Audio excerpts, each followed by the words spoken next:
Another shining example is Citizen Schools, a nonprofit organization founded on bringing lower-income middle school students and their communities closer together through expanded education. They recruit volunteers called citizen teachers from community businesses, civic organizations, and communities, and train them to lead apprenticeship programs. Many of them are STEAM-oriented, with expanded middle school hours during the weekdays and weekends. Joining me now, Chanel Baylor, Deputy Campus Director of the Eagle Academy. It's an all-boys citizen school in Newark, New Jersey, along with Piyush Modek, a laboratory engineer and volunteer teacher at the Eagle Academy, and Jakor Cripps, who apprenticed under Piyush to build a solar car. Welcome to all of you. Thank you. And Chanel, I want to start with asking you to tell us about what you are doing with the kids at Eagle Academy. How are you changing lives for them?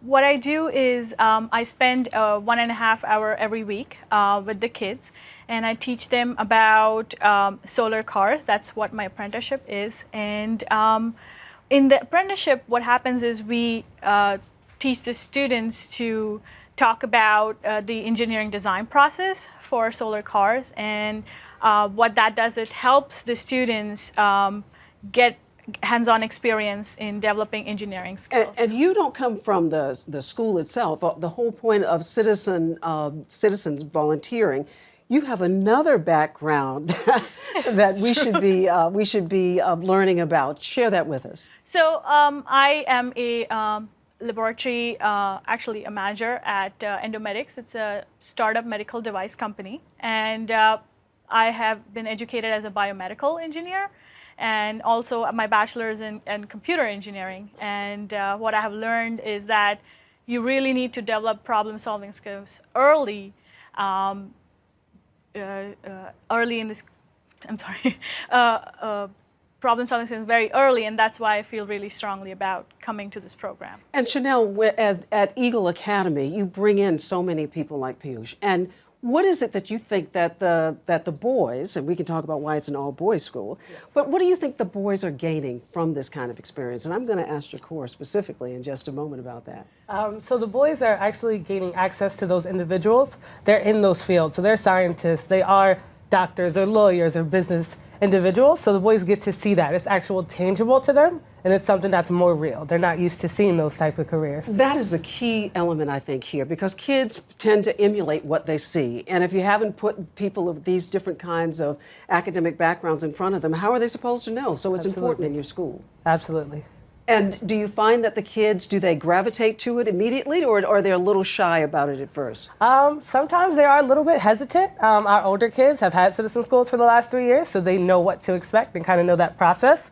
For the sixth graders, they're kind of, trying to learn what this process is like for them. But once they do get to know those individuals, they do become very much used to seeing those faces. Talk to me about the elements of STEAM learning that go into solar car apprenticeship. Correct. So for solar cars, that's just one of the few that we have on campus. That one is actually an apprenticeship that Ms. P taught and Jakor was a student in. So that one was specifically preparing the students, like the process and problem solving and going through that project to design their own solar car for a competition. And Jakor knows that this is television, so it's show and tell. And so you brought something with you, right? Tell me what you have with you. Well, right here, this is actually the solar car that I actually made from Eagle Academy from 7th grade.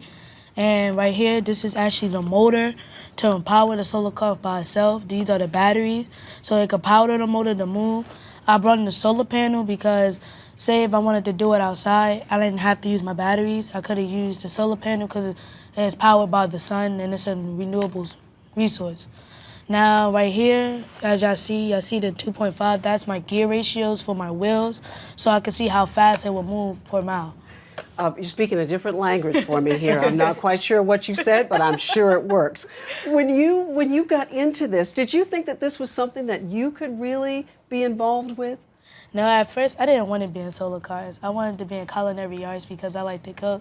But as the weeks got on, Miss P actually helped me out and actually got me liking solar cars. And I started getting interested and started actually wanting to build my own solar car. And you have to use a lot of math. Were you shy about math at first? No, because math is my favorite subject. Oh, wow, this is golden for you. And Miss P, he says that you brought him into this. You showed him something about how this can not just be something intimidating, but it can be fun. Yeah, definitely. Absolutely. And do you find that the other boys, and I want to ask Chanel this specifically, is it important that you have an all-boys school? And why is that so significant in this particular kind of learning? Absolutely. So Eagle Academy, the one in Newark, is one of 6 other Eagle Academies. The rest are in New York. But we know that from statistics that boys don't very much do well in school. So they haven't been taught in a way that sets them up for success. So Eagle Academy, along with Citizen Schools, we bring in that hands-on learning. We bring in the engaging techniques that those boys need to thrive. So that's why it's really important. Oh, it's fantastic. Thank you all for being here. It looks like everything is starting to pay off for the program and certainly for you, young man.